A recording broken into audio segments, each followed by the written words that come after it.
The opening scene shows a woman dead in her bed, while a young girl watches her dead mother. A phone call awakens Cotter, who has been dreaming about her dead mother. Cotter is a psychiatrist. She checks up on Carl, a patient with schizophrenia. He responds negative to any of her questions and keeps repeating the same phrase over and over again. Then Laura, a grad student, is brought to the hospital. Cotter attends to Laura and asks her what her problem is. Few days prior, Laura was a witness to a suicide of a professor, who bludgeoned himself to death. Laura begins to explain that she is seeing something only she can see but not others.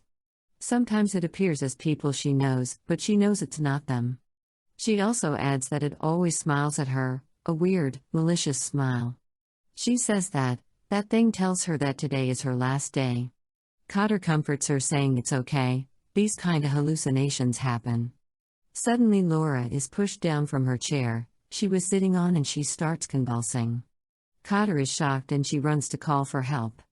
As she turns around, she finds Laura smiling at her, with a totally different demeanor, standing with a piece of broken vase, and she unalives herself in front of Cotter. Cotter is so shocked at what just happened. Cotter then leaves to her home and showers and relaxes herself. When she goes to refill her wine glass, she feels someone is on the other side of the room. She turns around to find Laura standing with a weird smile. Meanwhile, her BF comes home and finds Rose in a shocked state. He hugs her to comfort her. But Cotter doesn't tell him what she just experienced. Cotter goes to the hospital next day. As she crosses Carl's room, she finds him to have an awkward smile on his face. She calls his name and he starts yelling that everyone is gonna die, but ends up saying "you are going to die" repeatedly. That freaks her out. She calls for help and the staff runs to the room only to find Carl lying calmly on his bed.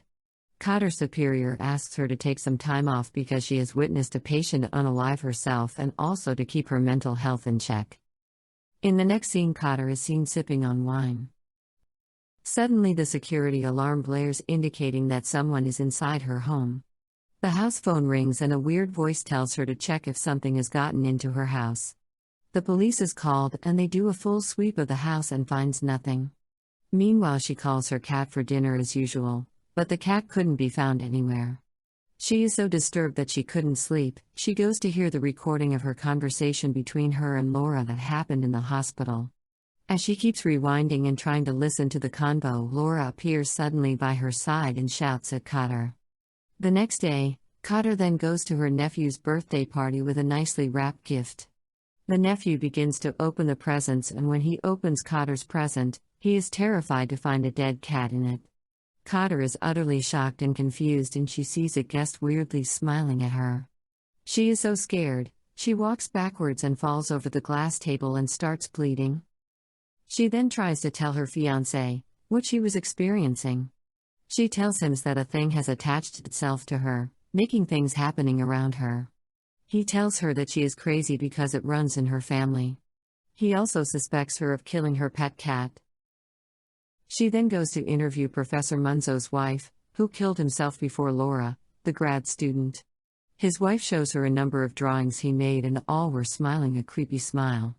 She also adds that he watched a woman die by suicide few days before he died. She then goes to Joel's house, her colleague, and asks him to search about Professor Munzo's police report before he was found dead. They find out that he was a witness to a suicide of a woman named Angela Paola. They also find out that Angela also had witnessed a suicide few days prior to her death.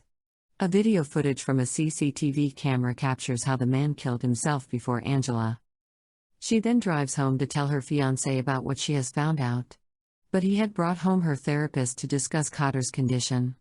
She is disappointed and leaves to her sister's home. She tells her that she is cursed and an entity is following her. The entity was the one that killed her cat and put it inside her nephew's present. But her sister refuses to believe her and tells her Cotter is just crazy as her mom and the curses are not real. Cut to the next scene. Joel calls Cotter and tells her the suicide pattern has happened to almost 20 people and 19 are dead, except for an accountant who murdered another person instead of killing himself as per the pattern. The person who witnessed the murder also killed himself.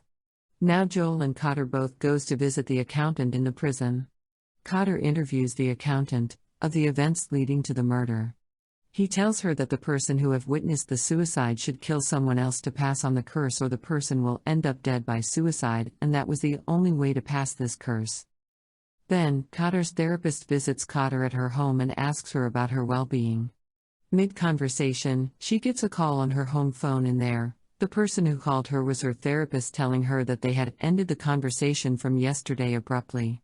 She is so shocked and looks at the person opposite to her. The person now starts to smile creepily and begins to come at Khater, telling her that her time has come. Cut to the next scene. Khater rushes to the hospital with a knife with the idea to kill Carl, a patient of hers. She goes inside Carl's room and stabs him multiple times. But she was actually imagining that she had killed Carl. She is still in her car as she was imagining it. She then leaves to her childhood home. Meanwhile, Joel calls her and asks where she is. She explains that this entity needs someone to pass it on. She tells him that she is not going to allow the entity to hurt anybody by being alone and not allowing it to pass it on to anybody else.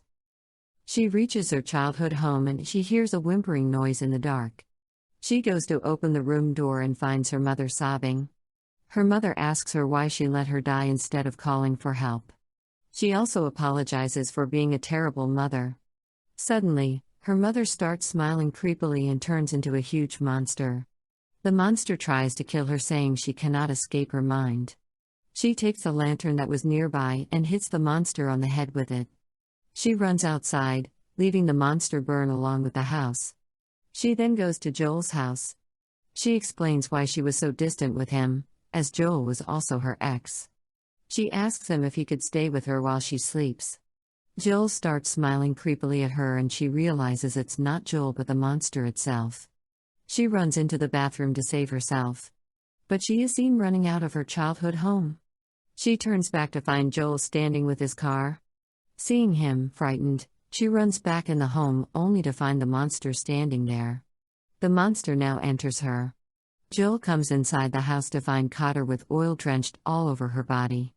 She smiles the same weird smile, as she lights herself with a match, while Joel happens to be the witness to Khater's suicide and the next victim to the entity. If you liked the video, don't forget to subscribe and thank you for watching. Check out the other videos from our channel.